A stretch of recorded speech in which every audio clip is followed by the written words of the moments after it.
Olá, seja muito bem-vindo. Hoje a gente vai mergulhar num assunto fundamental, o que realmente faz uma igreja ser saudável e unida, e o que, por outro lado, pode levar à fragmentação. A resposta, por incrível que pareça, está numa carta de 2000 anos, mas que tem uma sabedoria impressionante para os nossos dias. Vamos começar com uma pergunta que, infelizmente, é bem comum e dolorosa. Por que igrejas, que deveriam ser um exemplo de unidade, acabam se dividindo por causa dos seus líderes? Muita gente já passou por isso, e para entender, a gente precisa de um diagnóstico preciso. E para encontrar essa resposta, não vamos olhar para teorias modernas de gestão. Vamos direto para a fonte, lá em 1 Coríntios, capítulo 3. Vamos ver que o que aconteceu naquela igreja não é só uma história antiga, mas é um verdadeiro estudo de caso, com uma lição poderosa para os desafios que a gente enfrenta hoje. Para a gente entender bem o raciocínio do apóstolo Paulo, vamos seguir o argumento dele passo a passo. Esse vai ser o nosso roteiro para a gente desvendar não só a raiz do problema, mas também a solução incrível que ele apresenta. Então vamos começar pelo problema. As divisões que Paulo encontrou na igreja de Corinto não eram só umas briguinhas ou discordâncias. Na verdade, eram sintomas de algo muito mais profundo, um problema de ordem espiritual. O centro da confusão era uma cultura de personalidade. Era quase um fã-clube, sabe? Os membros estavam escolhendo seus pregadores preferidos, criando torcidas organizadas. Eu sou do time de Paulo, eu sou do time de Apolo. E essa competição estava, claro, destruindo a unidade da igreja. Agora, a gente vai ver o diagnóstico que Paulo dá para essa situação. E olha, ele é surpreendentemente direto, quase um choque. Ele não usa meias palavras para mostrar o que realmente estava acontecendo no coração daquela comunidade. Uau, isso é uma avaliação muito forte, né? Paulo não está vendo o comportamento deles como sinal de um conhecimento elevado ou de uma espiritualidade avançada. Pelo contrário, ele está dizendo, na lata, que eles estavam agindo como bebês na fé, como crianças espirituais.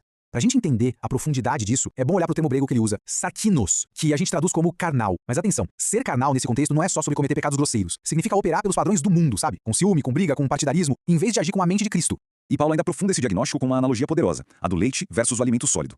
Ele argumenta que a maturidade deles, essas disputas infantis, os impedia de digerir verdades espirituais mais profundas. Eles estavam presos no leitinho e não conseguiam avançar para a riqueza que é aplicar o evangelho em todas as áreas da vida. Certo, se o problema é esse, qual é a solução? Bom, para resolver a questão, Paulo primeiro precisa desmontar completamente a visão errada, quase de celebridade que os coríntios tinham dos seus líderes. Ele vai redefinir, de forma radical, o que significa ser um ministro do evangelho.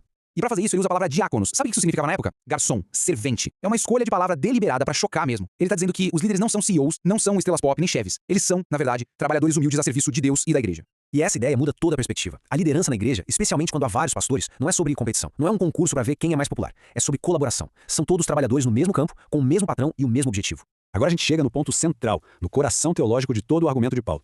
É aqui que ele recentraliza tudo na soberania absoluta de Deus. É o momento em que qualquer orgulho humano é completamente desmontado. E ele ilustra isso de uma forma brilhante e simples. Os ministros têm suas tarefas, um planta a semente, o outro vem e rega, mas quem faz a semente germinar e crescer é Deus. O crescimento espiritual é uma obra que só Deus pode fazer. Então, vem esse versículo que é o ponto crucial. Ele simplesmente anula o orgulho humano e coloca Deus como o único herói da história. O ministro não é alguma coisa. O verdadeiro agente de transformação é Deus e mais ninguém. Paulo chama de sinergoi, ou cooperadores. Mas é muito importante entender isso direito. Não significa que somos sócios de Deus, em pé de igualdade, como se ele precisasse da nossa ajuda. Significa que somos seus instrumentos, trabalhando juntos, uns com os outros, sob a direção dele e para a glória dele. Essa é a verdade fundamental que a gente precisa guardar. A igreja pertence exclusivamente a Deus. Os pastores, os membros, todos nós somos simplesmente administradores, cuidando de algo que não é nosso. Certo, a teologia é linda e profunda. Mas, e na prática? Como tudo isso se traduz em ações concretas para os pastores e para cada membro da igreja no dia a dia? A aplicação é bem direta. Para cada um de nós, fica o chamado para examinar o coração, sabe? E rejeitar esse culto à personalidade. Aos pastores, um lembrete solene de que são servos. E aos membros da igreja, um convite para receber com alegria a diversidade de dons que Deus dá aos seus líderes, sem ficar fazendo comparações que só geram divisão. Resumindo, a grande lição para a congregação é esta. O foco tem que estar na mensagem e no Messias, e não no mensageiro. A maturidade de verdade se mostra quando a voz de Cristo é o que mais importa, não importa quem esteja pregando. E tem uma frase que sintetiza tudo isso perfeitamente. Cristo não é só a base sobre a qual a igreja é construída. Ele é o Senhor soberano, que garante que vai haver colheita. Todo o processo, do começo ao fim, pertence a Ele. No final das contas, este é o propósito de tudo o que se faz na igreja. Que o nosso orgulho seja diminuído, que ele desapareça, para que a glória de Deus seja a única coisa que brilha e que é exaltada.